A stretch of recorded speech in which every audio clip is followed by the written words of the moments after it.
Hello there, Richard at Riven's Room here. Again, not in my room. This is my Doctor Who review. Sorry it is a bit late, like a week late. Oh, noise attracted the ferret as usual. Yeah, I'm sure they'll join the vid soon enough. Songs don't get into my nice book, which although I got a few months ago, I'm finally starting to read. My thing for the day, ending to the first ever Warhammer story I started all those years ago. Well, 4 years ago maybe. Well, 3, I don't know, 3 or 4. I forget. But yes, so that's my latest bad David Tennant impression. So still on his episode. So yeah, reason for the day was I'd gotten to a two-parter and it's like one of the greatest stories ever, either both together or just both eps individually. I was wondering how should I make the review different. Should I still keep trying to like just rush through it but focus on the better points? I think I'll do that, and this will be 2 in 1 because I found with a lot of two-parters that they're better assessing as the whole story, although my thoughts might be a little bit different with the series 3 finale. So we'll see how I feel when I get to that, like in only a few video time. But yeah, anyways, this is the two-parter, Human Nature and the Family of Blood, and goddamn, this is a great episode.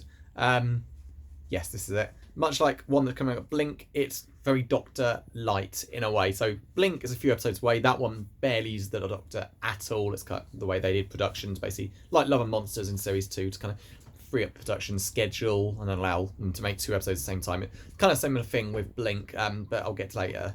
But yeah, much like Blink, this uses David Tennant, but he is not the Doctor. So yeah, let's just quickly sum through the episode story. So Doctor and Martha are being hunted by aliens. The Doctor realises the best plan is to hide from them, let them die. They basically just short lifespan. They just go into new bodies to stay alive longer. They want his Time Lord like DNA to live forever. So he decides the best thing would be to hide, let them die from like their limited lifespan till they can get without getting into his body. I think it sounds like they've got limited, as in there might be like a number of bodies they can only transfer themselves into as well. Like the Master in Old Doctor Who reached his limit and would turn into a complete monster. So it might be like that. But either way, yeah, the Doctor says, leave him to die, but don't know what he looks like or Martha, but they can still find him. So he basically goes through this procedure to turn himself human, has this machine that turns its DNA, Time Lord to human, and all his memories and knowledge get thrown into a watch, and it makes him think he's a human from a totally different time. So he ends up picking, seemingly at random, 1913 in a small village in England. And Martha ends up working in school. Doctor basically, while he's human, has given Martha a bunch of instructions, such as not to let him hurt people, don't let him abandon Martha, all kinds of things. And yet the Doctor falls in love with a human, and the Family of Blood find him. They possess one of the kids at the school and a bunch of other people. And in the end, the Doctor's basically forced to choose between staying as the human John Smith or returning to the Doctor, because it's the only way to stop the Family of Blood. He does turn back, beats them, basically tricks them into thinking he's still human when he's not, destroys their ship, leaving them completely powerless and trapped in their new human forms, and then he takes a very brutal revenge on them, and it ends with him giving them like eternal life in a very grim way, and then they leave, and that's pretty much it. So yeah, that's the entire one of the best stories ever, summed up in like less than 3 minutes. So yeah, onto the actual finer details of the two-parters. Yeah, the Doctor turns up into a human.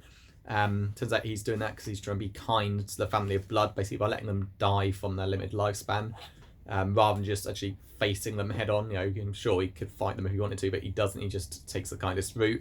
And of course, it's a horrendous decision because as soon as the family find him, he's like killing people, and yeah. It comes down to, in the end, if he had like never done that, turns himself human, chosen this random place, would anyone have died? The answer, quite frankly, is no.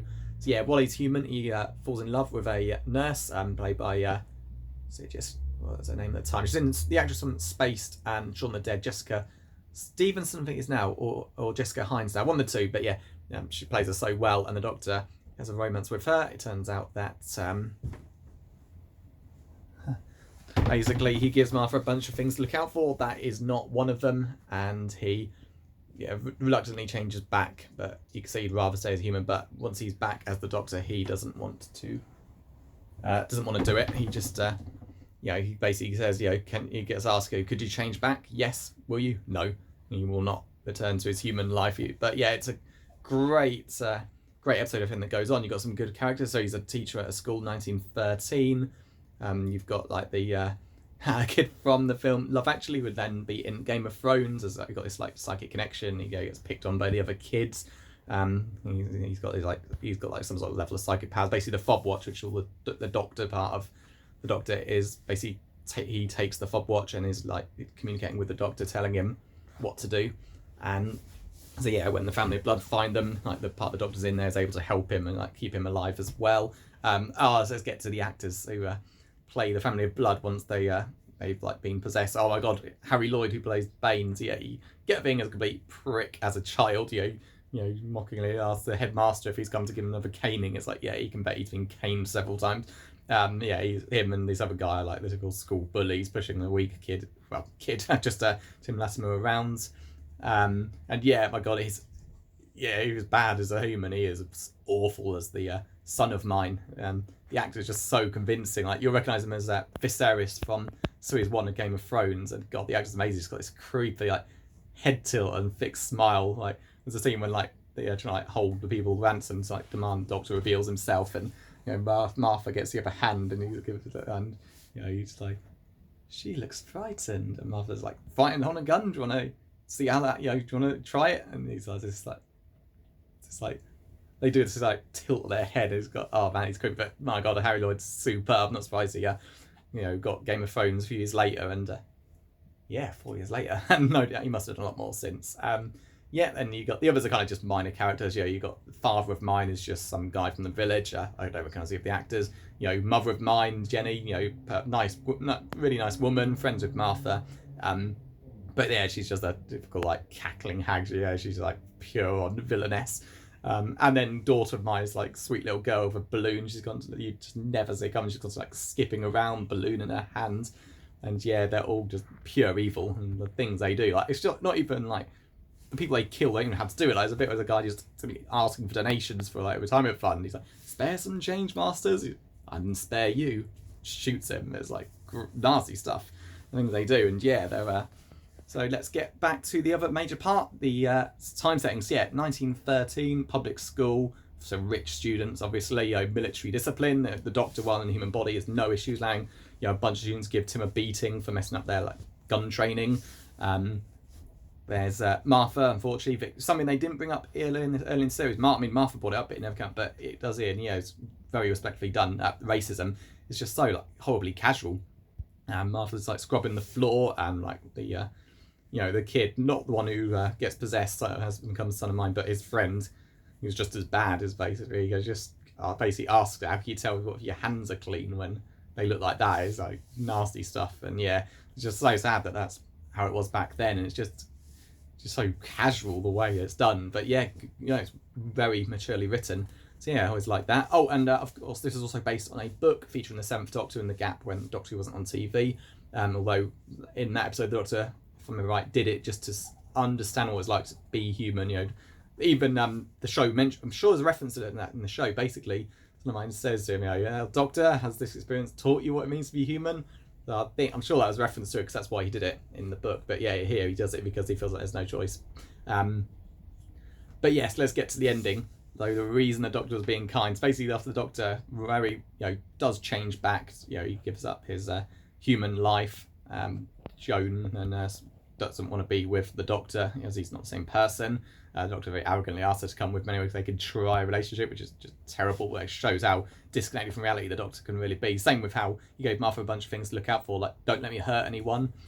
Don't let me fall in love. You never even considered that could come up. Like there's a great bit when the family are like sending their scarecrow army to attack. All the boys are like basically forming a defensive wall with guns in hand, all terrified. Even the ones who are like the school bullies are like in tears. And yeah, the Doctor, John Smith's got a gun in his hand, but he can't bring himself to open fire. So it's nice seeing how different he can actually be. So yeah, let's get to the ending. So yeah, after John Smith has turned back into the Doctor, he goes in acting exactly like he did. Like acting like a complete idiot, not knowing what's going on, like suddenly like bumbles. Or the typical American view of the bumbling English. I think Family Guy's take on characters like Hugh Grant, just without the buck teeth. So yeah, he like bumbles around, hitting buttons, like accidentally, not realizing what's going on. Comes in to offer his Time Lord power up to them. They take the fob watch, shove him against the wall. He hits more buttons, and they open the watch, and it's not in there. And the Doctor is like instantly reverts to his own, his original. It's like, oh, I think you've been fooled by a simp. a simple misdirection. Very believable, actually. He messes with all the senses. Yeah, and he realises what he did. He when Son of Mine tells him and the Watcher over not save his life and shoves him into the wall and he hits more buttons, it's like he's just trying to reach something, but it's like as he falls, he clearly pushes himself further, hits them all, and yeah, he basically wrecks the ship's controls. The whole thing blows up. The family trapped in these human bodies. And my God, the ending. So Mother of Mine gets tricked into falling into a collapsing galaxy where she'll be like trapped in it forever. Father of Mine gets put in these unbreakable chains and left somewhere to, like, again, no way out, be stuck in that body forever. Daughter of Mine gets thrown into every mirror in existence, still complete with the red balloon. And Son of Mine gets put in suspended animation, thrown into put into a scarecrow costume and put up with the other ones. Just, it's done so well. Like, you sort of think in Runaway Bride, the Doctor's like extremely ruthless with the Ragnos. Yeah, he gives her the chance, to stop what she's doing, and she doesn't. But you can see like where he holds back. You can see how horrified Donna would have been here. It's exactly the same. And there's actually a book which kind of acts as a bit of a sequel to this, and you see that the reason the Doctor's punishment is so brutal is because this is kind of very personal. Not just the people they've killed, but how his life was affected by it and what he did to stop them. And there's just this amazing monologue when Son of Mine says, now it was then we understood why this Doctor, who had fought with angels and against demons, was running from us. He was being kind. Yeah, Doctor's being kind because what he does to them is the complete opposite, and it's just a great thing. This will come up in a later episode. His kindness and mercy gets people killed, but watching him like make them pay in the final monologue is after the Son of Mine mentioned how he's been put in suspended animation and forced to watch over the fields of England forever. We wanted to live forever. The Doctor made sure that we did. And it's like, oh, don't be wrong, these people deserved everything they got, but yeah, it's just the look on his face is just, he seemed like angry with the Arachnos, but it's more just ruthless here. It's this pure rage and hatred on his face, and it's great watching when he tricks Mother of Mine into falling into that galaxy. There's like a smile on his face. She falls in and then just turns away, hits the lever and leaves. Likewise, when Son of Mine's been put in the scarecrow costume, puts him up, just blank hatred in his face, just walks away. He just feels nothing but hatred for these people, and it's so well done. And ultimately, that's the point of the episode, though.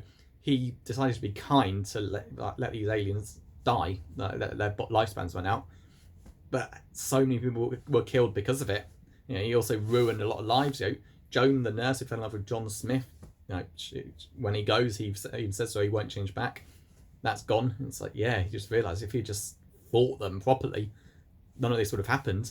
Yeah, it's just a great episode. But again, everything like this works so well. It's like one of my favourite episodes, Doc 2, and it's got David Tennant in, but unlike Blink, he's there, but he's not the Doctor in any way, and it's just so well written. Martha, of course, coming to own completely more of the bloody I love the Doctor, he doesn't love me stuff. That's again, that can be ignored, to be honest. You kind of have to blank it after a while.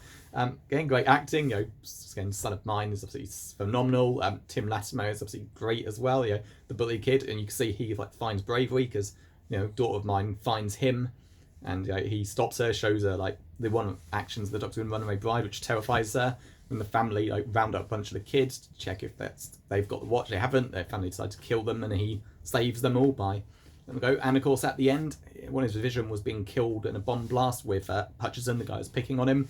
And yeah, with the Doctor finally talking to him, gives him the watch even though there's nothing in there as a good luck charm, and he knows at the moment, gets out of the way. Him and Hutchison are not killed, and at the end there's a really sweet ending when they're there on a Remembrance Day. Well, he's there in a wheelchair, as he's much older because it clearly jumps to something like 2007, and the Doctor and Martha are still there, and it's just, I cannot recommend this story enough. It's just absolutely perfect, and it's not even about the Doctor. It's about what the hell the Doctor brings to a bunch of innocent people, sure, but the fact is it's just a guy called John Smith who dreams of this other life he's not got, and it's 40-minute video, and I might have summed up in 3 minutes, but there's just so much to talk about because it's that good. So yeah.